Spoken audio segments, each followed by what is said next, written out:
Dan selanjutnya nih pemirsa, akan ada Krisdayanti yang ingin membongkar rahasia. Rahasia apa kira-kira? Sesaat lagi tetap di Insert Pagi.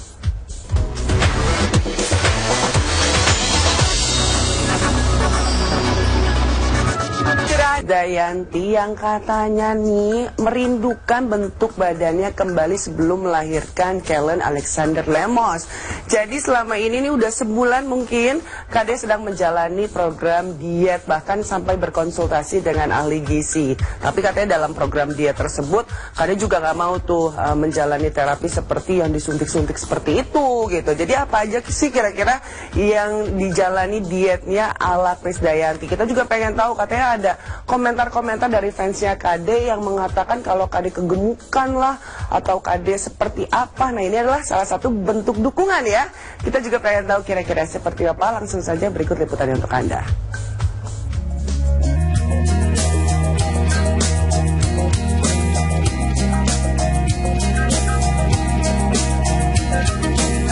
Tahun pasca melahirkan Kellen Alexander Lemos, buah cinta Krisdayanti dari pernikahannya dengan Raul Lemos, Yanti Sapan Krisdayanti rupanya merasakan bahwa berat badannya saat ini belumlah kembali normal seperti sedia kala. Kendati situasi demikian tidaklah mengganggu kesehatannya, namun sebagai seorang diva tanah air, rasanya kurang afdol saja bila ia berbadan gemuk.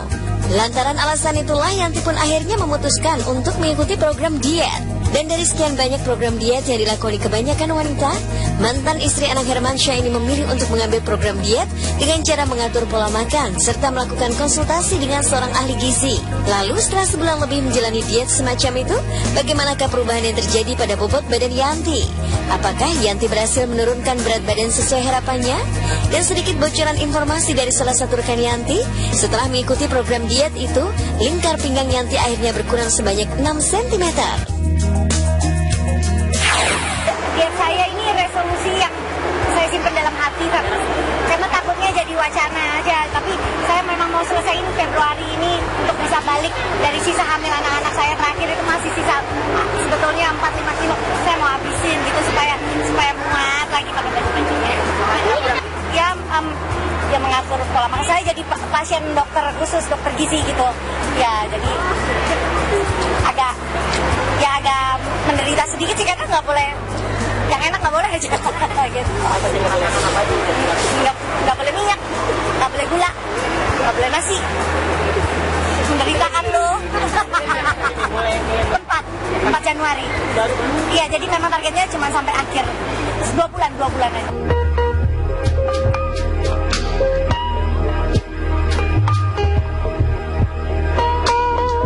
Sebagai seorang anak, putri dari Rahma Widadiningsih ini mengaku bahwa secara faktor kesehatan dirinya memiliki genetik penyakit yang sama dengan sang ibunda.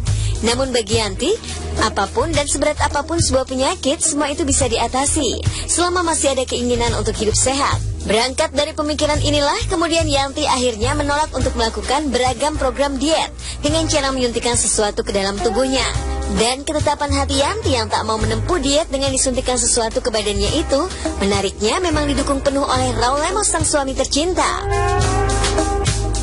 Karena saya tahu pola hidup sehat, karena saya punya genetik dari mama gitu kan, sakitnya gitu. Jadi buat saya sebenarnya nggak ada yang bisa kalau kita usaha aja gitu. Dan saya memang suka olahraga, jadi saya pikir ya udah, suami saya kan marah kalau saya suntik apalah segala macam, jadi ya udah dengan diet olahraga sama pola makan saya.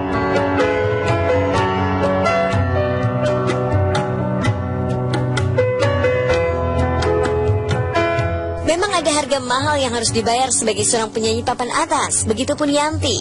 Ia harus bisa tampil di atas panggung dengan tubuh yang menarik dan seksi agar penonton menyukai penampilannya. Inilah yang Yanti sebut sebagai sebuah konsekuensi logis dari program diet yang dilakoninya saat ini. Pengaruhnya kan kita memang tampilnya kan tidak saja off air tapi on air ya.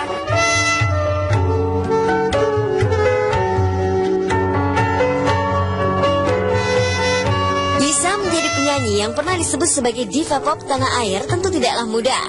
Di samping harus memiliki suara merdu dan khas, secara fisik pun seorang penyanyi harus indah dilihat.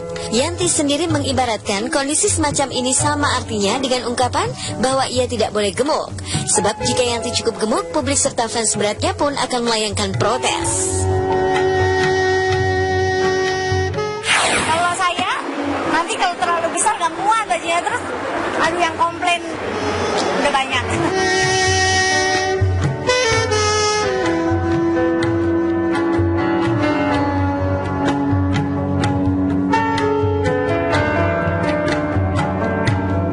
Lalu setelah sebulan lebih menjalani diet semacam itu, bagaimanakah perubahan yang terjadi pada bobot badan Yanti?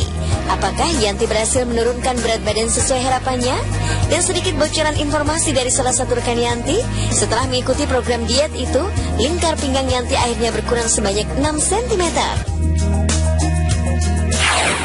Diet saya ini resolusi yang saya simpan dalam hati, karena takutnya jadi wacana aja. Tapi saya memang mau selesaiin Februari ini untuk bisa balik dari sisa hamil anak-anak saya terakhir itu masih sisa sebetulnya 4-5 kilo.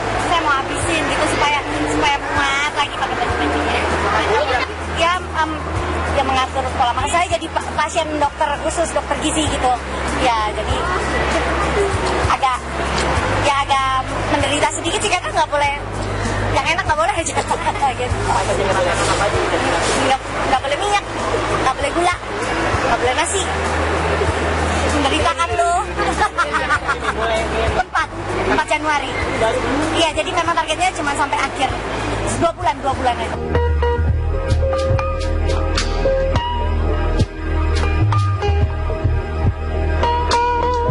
Sebagai seorang anak, putri dari Rahma Widadiningsih ini mengaku bahwa secara faktor kesehatan dirinya memiliki genetik penyakit yang sama dengan sang ibunda. Namun bagi Yanti, apapun dan seberat apapun sebuah penyakit, semua itu bisa diatasi selama masih ada keinginan untuk hidup sehat. Berangkat dari pemikiran inilah, kemudian Yanti akhirnya menolak untuk melakukan beragam program diet dengan cara menyuntikkan sesuatu ke dalam tubuhnya. Dan ketetapan hati Yanti yang tak mau menempuh diet dengan disuntikkan sesuatu ke badannya itu, menariknya memang didukung penuh oleh Raul Lemos, sang suami tercinta. Karena saya tahu pola hidup sehat, karena saya punya genetik dari mama gitu kan, sakitnya gitu. Jadi buat saya sebenarnya nggak ada yang bisa kalau kita usaha aja gitu. Dan saya memang suka olahraga, jadi saya pikir ya udah, suami saya kan marah kalau saya suntik apalah segala macam, jadi ya udah dengan diet olahraga sama pola makan.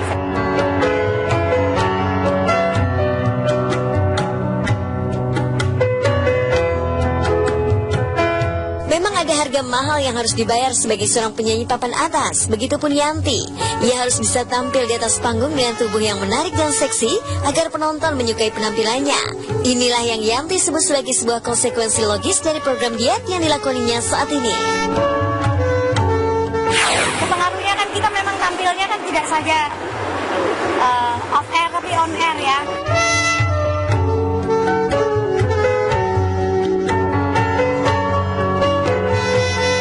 Bisa menjadi penyanyi yang pernah disebut sebagai diva pop tanah air tentu tidaklah mudah. Di samping harus memiliki suara merdu dan khas, secara fisik pun seorang penyanyi harus indah dilihat. Yanti sendiri mengibaratkan kondisi semacam ini sama artinya dengan ungkapan bahwa ia tidak boleh gemuk. Sebab jika Yanti cukup gemuk, publik serta fans beratnya pun akan melayangkan protes. Kalau saya, nanti kalau terlalu besar gak muat bajunya, terus aduh yang komplain udah banyak.